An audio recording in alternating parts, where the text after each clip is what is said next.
Hello everyone, my name is Divya Buddhi Raja and I am representing my video on economic order quantity. Economic order quantity is one of the major technique of cost control.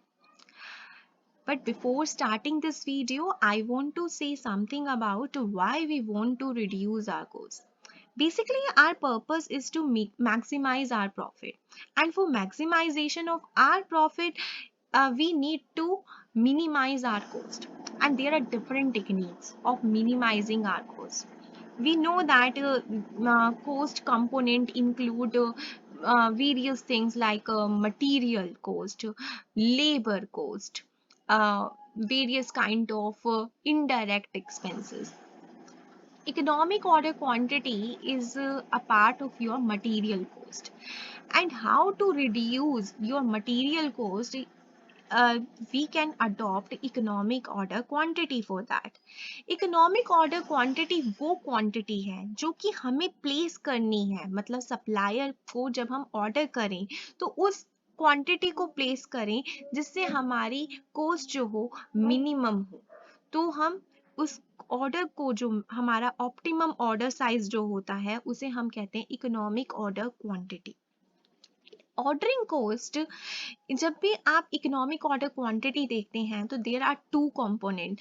First is ordering cost and second one is carrying coast.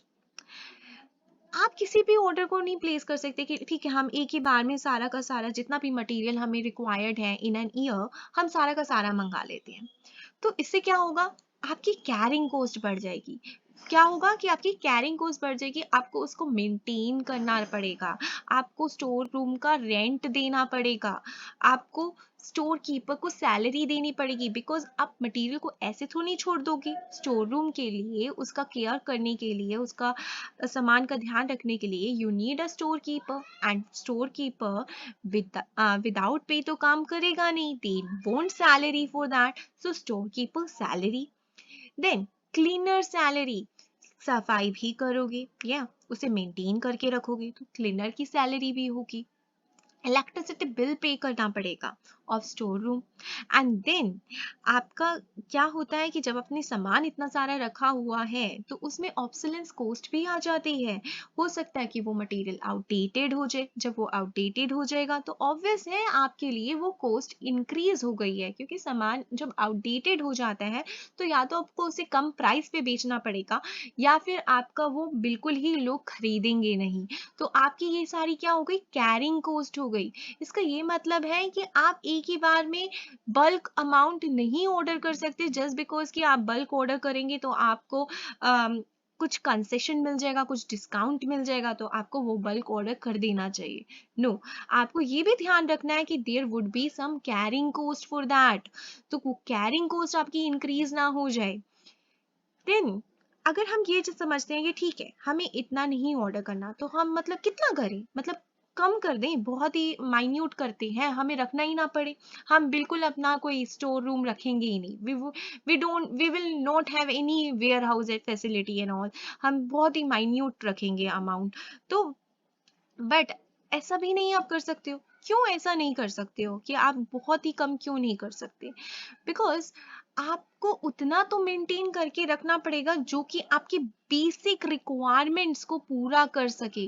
अगर आपकी basic requirements भी पूरी नहीं हो रही हैं तो फिर आप ऑर्डर साइज आपका प्रॉपर नहीं है, उससे क्या होगा, you will lose your customers.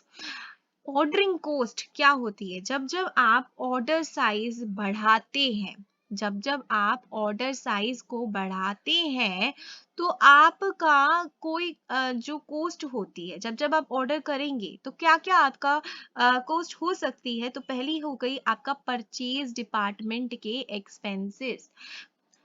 Order place कर रहे हो तो आपको चाहिए परचेज डिपार्टमेंट जो कि आपके बिहाफ पे ऑर्डर करेगा। हर कंपनी के अंदर, ऑर्गेनाइजेशन के अंदर हर डिपार्टमेंट होता है और हर डिपार्टमेंट का काम होता है, उनको बांट दिया जाता है कि उस काम को उन्हें करना है।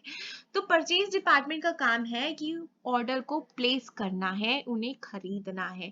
तो ऑर्डरिंग कॉस्ट वो हिस्सा है। अब जब आपका ऑर्डर बढ़ेगा तो परचेज डिपार्टमेंट का काम भी बढ़ेगा। तो जैसे आपकी नंबर ऑफ ऑर्डर्स बढ़ती हैं, आपका परचेज डिपार्टमेंट भी बढ़ेगा। देन आप जब ऑर्डर करते हैं, आपकी नंबर ऑफ क्वांटिटी, मतलब कि नंबर ऑफ क्वांटिटी नहीं कहेंगे, number of frequency of orders अगर आपकी ज्यादा हो रही है, तो उस केस में आपको क्या देखते हो कि जब जब आपका सामान आएगा, आपको उसे मतलब अनलोडिंग करना पड़ेगा, लोडिंग करना पड़ेगा। तो ये क्या हो रहा है कि लोडिंग अनलोडिंग का भी कॉस्ट होगा, क्योंकि जो ये लोडिंग अनलोडिंग करेंगे वो आपसे चार्ज भी करेंगे, तो उसका भी कॉस्ट होगा। आपको इंश्योरेंस करवानी पड़ेगी, आपको ट्रांसिट इंश्योरेंस करानी पड़ेगी, कहीं रास्ते में वो सामान टूट जाए, फ्रिजाइल नेचर का है। In that case you want, you have to have, you have, you should have transit insurance.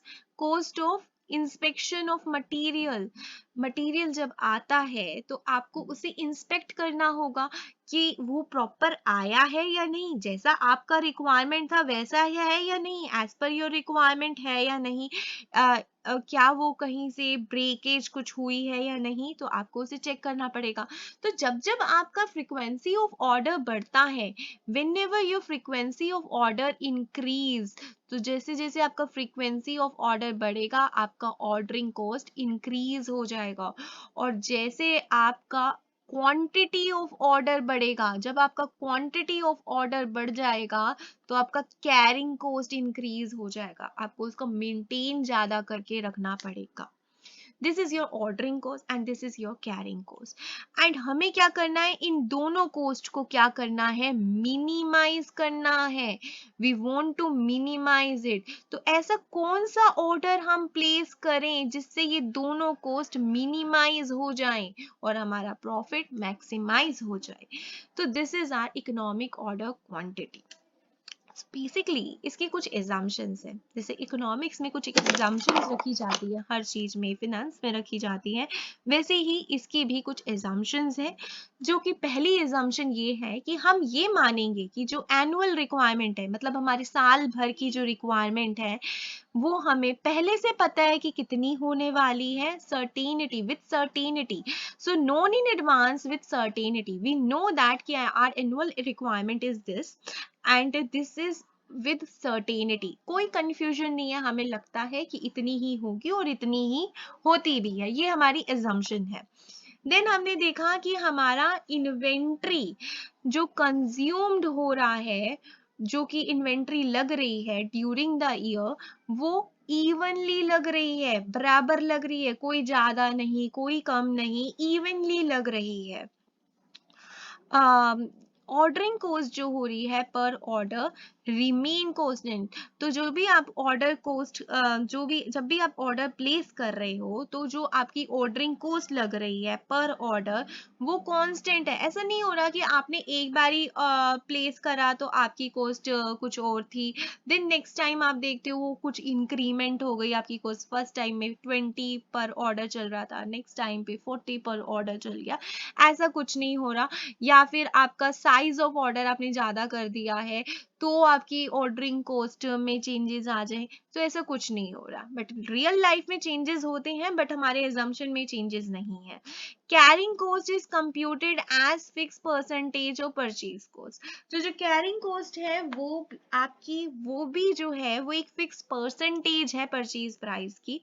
तो ऑफ कोर्स आप जो भी मटेरियल मेंटेन कर रहे हो, उसकी कैरिंग कॉस्ट उसी पे तो डिपेंड करेगी कि उसका परचेज प्राइस कितना है। अगर उसका परचेज प्राइस सपोज 2000 रुपीज है और कैरिंग कॉस्ट एक आपने रखी कि हमारा कम से कम 10% हम मार्जिन रख रहे हैं कि जो हमारा कॉस्ट का बन जाता है, तो 10% of 2000 would be 200 your carrying cost. तो कैरिंग कॉस्ट आपकी क्या हो गई, 200 रुपीज पर ऑर्डर आपकी बन गई।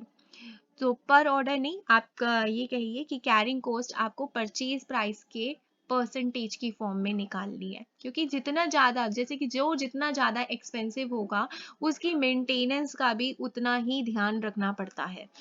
नेक्स्ट आ जाता है एनुअल कैरिंग कॉस्ट, जो होती है वो कंप्यूट होती है एवरेज इन्वेंट्री ऑर्डर्ड पर। जो आपकी एनुअल कैरिंग कॉस्ट है वो आपकी एवरेज इन्वेंट्री ऑर्डर पर होती है। ये आपको तब समझ में आएगा जब हम न्यूमेरिकल्स करेंगे, तो न्यूमेरिकल्स के टाइम पे आपको ये वाली बात क्लियरली समझ में आ जाएगी। नेक्स्ट आता है purchase price per unit remain constant. तो जब परचेज प्राइस होने वाला है हर यूनिट पे वो भी कांस्टेंट होने वाला है, ऐसा कुछ नहीं होगा कि वो चेंजेस हो रहे हैं, नो, आपका पर यूनिट पे परचेज प्राइस कांस्टेंट रखने वाले हैं हम। तो बेसिकली आपका इसका कुछ एक डायग्राम आपका किस तरह से बनता है, तो आप यहाँ पे रख देते हैं आपका साइज ऑफ ऑर्डर।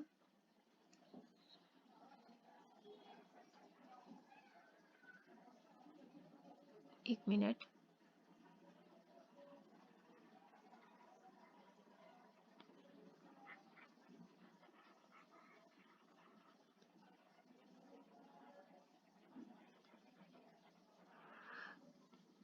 तो यहाँ आपका हम साइज ऑफ ऑर्डर रख देते हैं,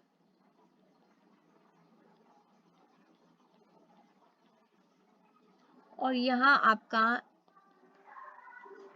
annual ordering and carrying cost रख लेते हैं।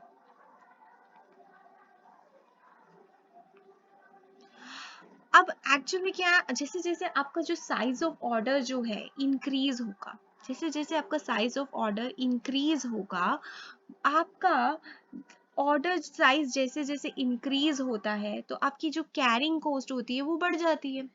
सिंपल इज दैट कि आपकी कैरिंग कॉस्ट तो बढ़ जाएगी जैसे जैसे आपका ऑर्डर साइज इंक्रीज होगा, आपकी कैरिंग कॉस्ट जो होगी वो बढ़ती जाएगी। तो हम कहते हैं कि जैसे जैसे आपका ऑर्डर साइज इंक्रीज होता है आपकी कैरिंग कॉस्ट बढ़ जाती है। बट जैसे जैसे आपका ऑर्डर साइज इंक्रीज होगा बट आपकी ऑर्डरिंग कॉस्ट कम हो जाएगी। आपको मान लीजिए आपको सिर्फ आपको 20,000 जो है यूनिट्स की रिक्वायरमेंट है, एनुअल रिक्वायरमेंट आपकी 20,000 की है। आपने साइज ऑफ ऑर्डर एक बार में, आप कितने ऑर्डर कर रहे हो, आपने सोचा कि 5,000 हम एक बार में ऑर्डर कर देते हैं, तो आपको अब सिर्फ कितने ऑर्डर करने पड़ेंगे, आपको 4 बार ऑर्डर करना पड़ेगा तब जाके आपके 20,000 होंगे। तो मतलब मैंने फर्स्ट टाइम पे 5,000 कर दिया, देन मैंने सेकंड टाइम पे 5,000 कर दिया, देन मैंने थर्ड टाइम पे 5,000 कर दिया, एंड देन मैंने फोर्थ टाइम पे 5,000 कर दिया, तो जाके मेरा 20,000 का हो जाएगा। तो ऑर्डर साइज मैंने 5,000 रखा, तो मुझे सिर्फ 4 बार जो है ऑर्डर करना पड़ेगा। और इसका मतलब क्या हो गया कि जब मुझे ऐसे 4 बार ऑर्डर करना पड़ेगा तो मेरा जो कॉस्ट होगी वो 4 के हिसाब से होगी, number of frequency of order पे डिपेंड करेगा मेरा ऑर्डरिंग कॉस्ट क्या होगा। सेम वे अगर मैंने यहाँ पर 20,000 यही लिखा एनुअल रिक्वायरमेंट, बट अब की बार मैंने ऑर्डर साइज रखा 2,000 का, मैंने कहा कि मैं एक बार में 2,000 का ऑर्डर प्लेस करूंगी, तो मुझे 10 बार ऑर्डर करना पड़ेगा। जब मैं 10 बार ऑर्डर करूंगी परचेज डिपार्टमेंट को 10 बार काम करना पड़ेगा, उसे लोडिंग अनलोडिंग का काम 10 बार करना पड़ेगा, उसे इंस्पेक्शन का काम 10 बार करना पड़ेगा, तो मेरी कॉस्ट जो होगी बढ़ जाएगी। तो जैसे जैसे आपका साइज ऑफ ऑर्डर बढ़ेगा वैसे वैसे आपकी जो होगी ऑर्डरिंग कॉस्ट कम होती जाएगी। इट्स लाइक दैट कि आपका ये कुछ इस तरह से चला जाएगा आपका ऑर्डरिंग कॉस्ट।